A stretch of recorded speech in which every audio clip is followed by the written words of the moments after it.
একটা সবুজ জঙ্গলে থাকতো এক ছোট বানর। তার নাম ছিল চিকু। চিকু খুব দুষ্টু ছিল। সে খেলতে খুব ভালোবাসত। কাজ করতে সে একদম পছন্দ করত না। একদিন খেলতে খেলতে চিকু জঙ্গলের ভেতরে চলে গেল। হঠাৎ সে একটা অদ্ভুত গাছ দেখল। গাছটা আলো ঝলমল করছিল।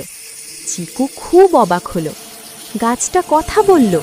সে বলল, আমি জাদুকরি গাছ। আমি শুধু পরিশ্রমী আর ভালো মনবালাদের সাহায্য করি।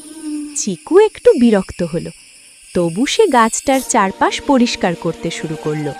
শুকনো পাতা সরালো, ভাঙা ডাল ফেলল। কিছুক্ষণ পর গাছটা উজ্জ্বল হয়ে উঠল।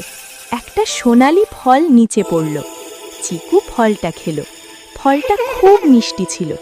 চিকু বুঝতে পারল পরিশ্রম করলে ভালো ফল পাওয়া যায়। সেই দিন থেকে সে কাজ করতে শিখল। সবাই মনে রাখল, পরিশ্রমের ফল সব সময় মিষ্টি হয়।